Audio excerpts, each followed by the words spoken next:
Bem-vindo à aula de anotações, também conhecidas como Annotations Java.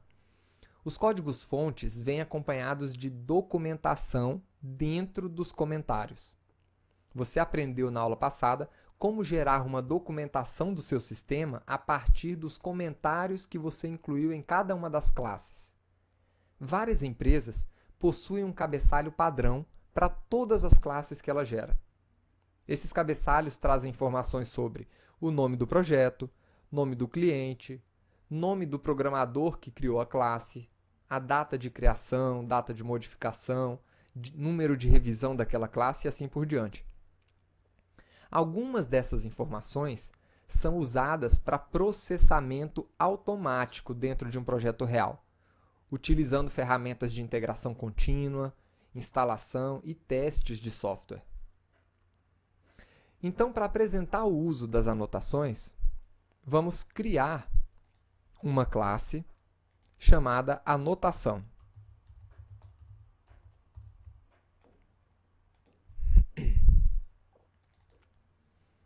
E vamos colocar nessa classe um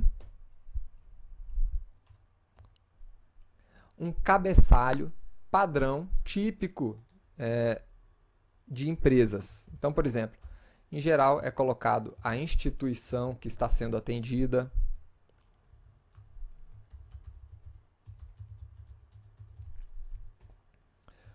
o nome do projeto,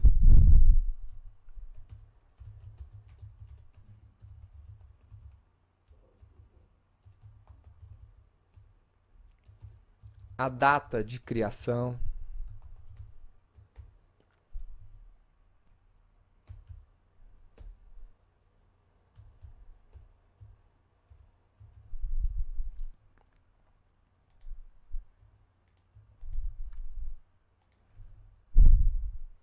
quem que criou aquela classe,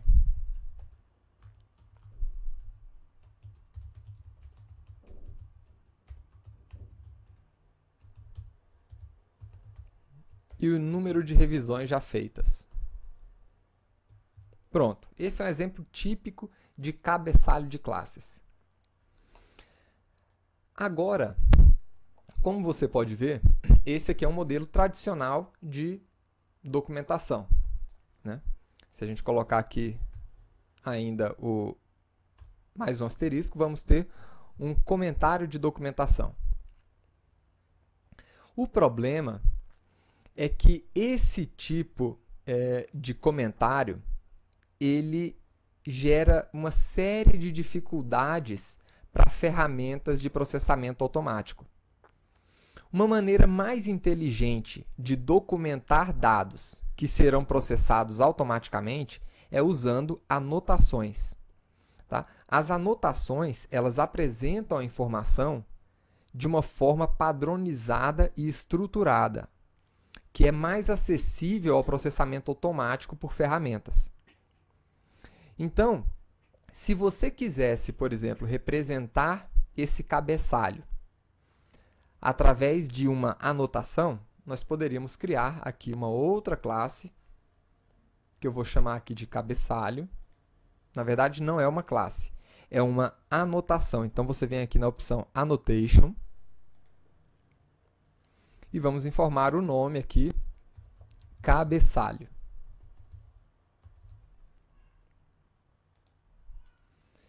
Então, essa anotação cabeçalho, ela vai representar essa estrutura que nós estamos criando aqui, padrão para todas as classes.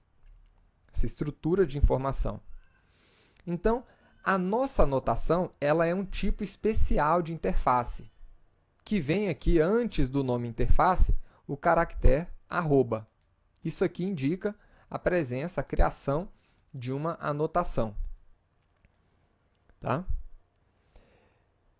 E agora vamos criar aqueles atributos nessa anotação. Vamos criar aqui o atributo instituição, projeto, data de criação, criador e revisão. Vamos colocar aqui o primeiro, instituição. Então é assim que nós criamos o atributo, tá? Abrindo e fechando parênteses. e definindo o tipo daquele atributo. Vamos colocar aqui o projeto. Vamos colocar a data de criação. E aqui temos um detalhe importante. Dentro de uma anotação, nós não podemos utilizar tipos que não sejam primitivos de dados. Então, uma string é considerada aqui um tipo primitivo, então você pode utilizar, mas você não poderia utilizar um objeto date, por exemplo. Vamos colocar aqui o criador também.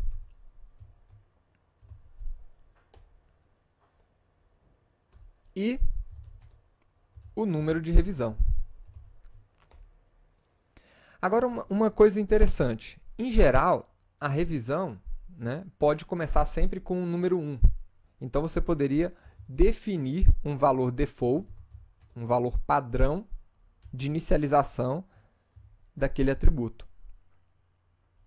Então, aqui nós acabamos de criar uma anotação que pode ser utilizada para substituir essa estrutura nem um pouco útil para ferramentas de processamento automático. E como é que eu utilizo a minha anotação aqui dentro da nossa classe anotação? Simples. A nossa anotação, ela vai ser chamada com o caractere arroba, nome da anotação, que no nosso caso é cabeçalho. E aqui dentro, nós vamos informar os valores de cada um daqueles atributos. Então, eu vou colocar aqui o valor da instituição, que é igual a Universidade XTI. Utilizando vírgula, eu inicializo os outros atributos. Então, projeto, data de criação,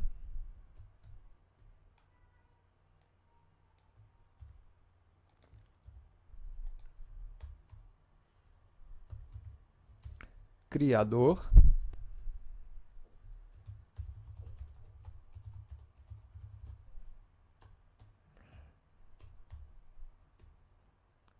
e a revisão de número 2. Pronto. Essa estrutura representa exatamente as informações que você precisa nos seus cabeçalhos. Agora, nós temos ainda várias formas de inicializar uma anotação. Vamos ver, por exemplo, uma outra situação. Eu desejo colocar aqui, em cada uma das classes, uma anotação que me apresente os erros que já foram corrigidos. Então, vamos criar uma anotação que represente esse tipo de informação. New Annotation, erros corrigidos.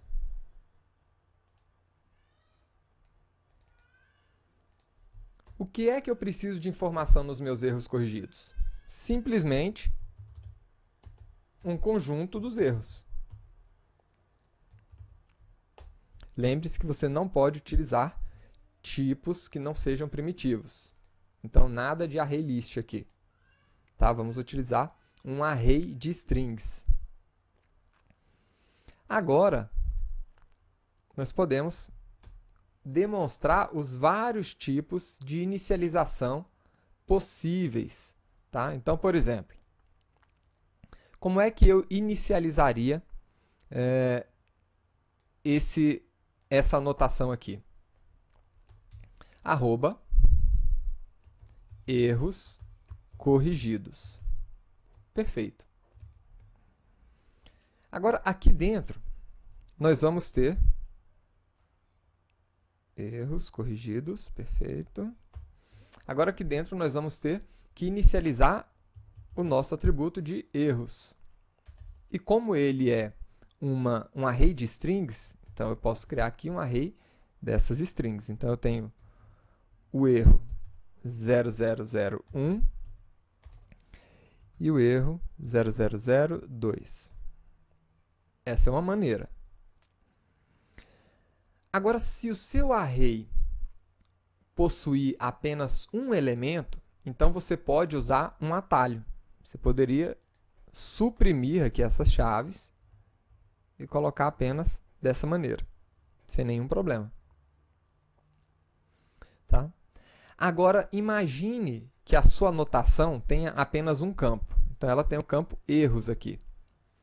Você pode transformar esse campo erros em um campo value, por exemplo. Se você fizer isso, então você não precisa nem colocar o nome do campo. Você poderia colocar direto dessa forma aqui. Então, aqui nós temos várias maneiras de inicializar a nossa anotação, né? Inclusive se ela tiver um objeto do tipo array ali dentro. Agora, você ainda pode restringir a aplicação de uma anotação em alguns tipos de elementos específicos. Tá? Então, por exemplo, essa anotação de cabeçalho, deixa eu voltar aqui para o original, isso. Essa anotação de cabeçalho, ela deve ser aplicada apenas a classes. Agora, essa anotação de erros, ela pode ser aplicada a classes e a métodos, por exemplo. Então, eu quero restringir o uso desse tipo de anotação somente para classes. Como é que a gente faz?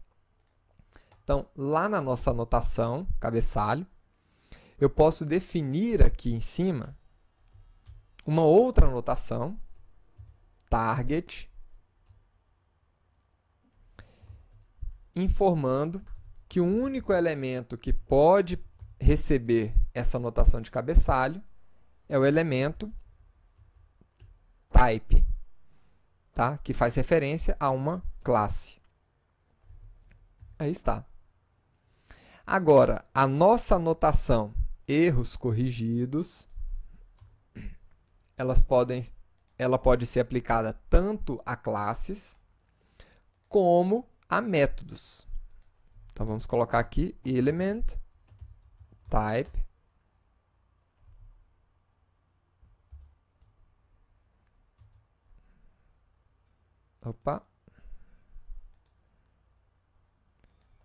element. Faltou definir aqui o array. Um array de elementos. Element type method, de método. Aí está. Então, agora, essa nossa anotação vai ser aplicada a esses dois tipos de elementos. Aí você poderia colocar quantos outros elementos você quisesse aqui. Perfeito. Existem ainda, né, outras anotações que você poderia utilizar dentro de uma annotation. Você poderia, por exemplo, indicar que a sua anotação precisa ser documentada, tá? Pelo Javadoc. Ou seja, quando você estiver gerando a documentação do seu sistema, você quer que essa annotation apareça na documentação. Tá? Então, você utiliza essa anotação documented. Tá? Agora, vamos ver algumas anotações específicas da linguagem Java. Para isso, eu vou construir aqui alguns métodos. Você já sabe como construir a sua própria anotação. Agora, imagine que você construiu aqui um método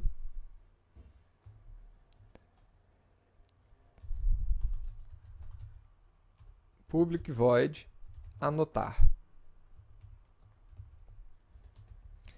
E esse método, ele não deve mais ser utilizado. Tá? Esse método, ele vai ser depreciado. Nas próximas versões do seu programa, você provavelmente vai eliminar esse método, né, do seu sistema. Então, você pode utilizar a anotação deprecated. Tá? Essa anotação vai indicar para as pessoas que estão utilizando essa sua classe, que provavelmente no futuro esse método irá aparecer, tanto que ele aparece aqui riscado para a gente. Uma outra anotação que a gente costuma ver muito nos programas é a anotação override. Então, por exemplo, nós temos em toda classe, ela estende a classe object. Logo, nós temos também a possibilidade de sobrescrever os métodos da classe object. Então, eu quero, por exemplo, sobrescrever o método toString. Quando você sobrescreve um método de uma classe Py, né, você, em geral, utiliza a anotação override, que informa exatamente isso, né, que você sobrescreveu um dos métodos da classe Py dessa sua classe.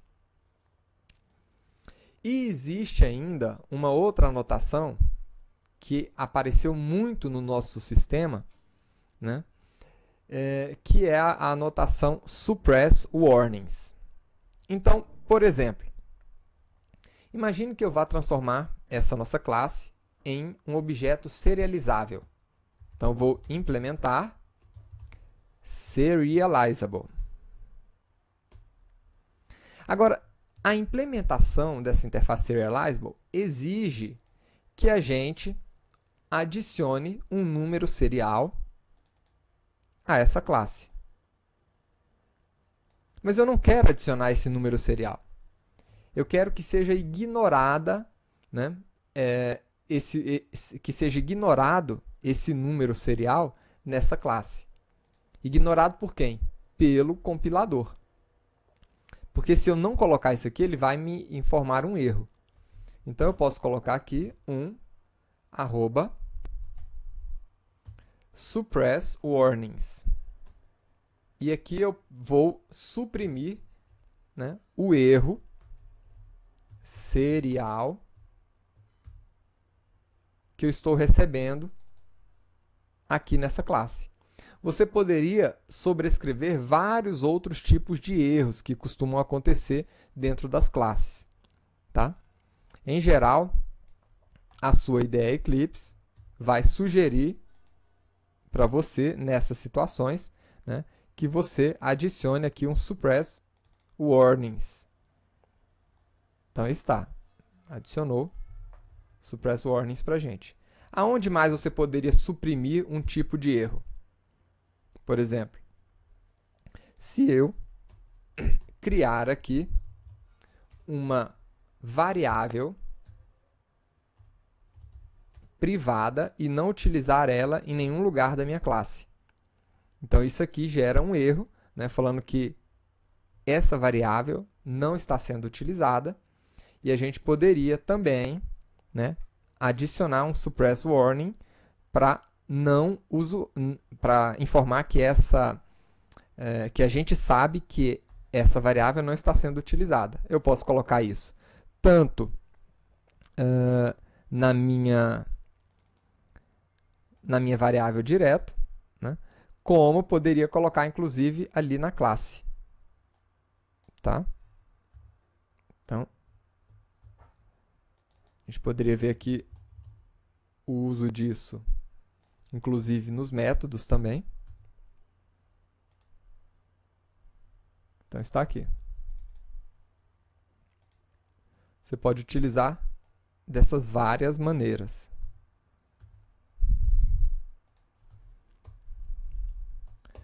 Então, essa foi a nossa aula de anotações. Você viu como construir a sua própria anotação e como utilizar as anotações Java padrão. Deprecated, override e suppress warnings. Espero que você tenha gostado de mais essa aula e nos vemos na próxima aula. Até lá!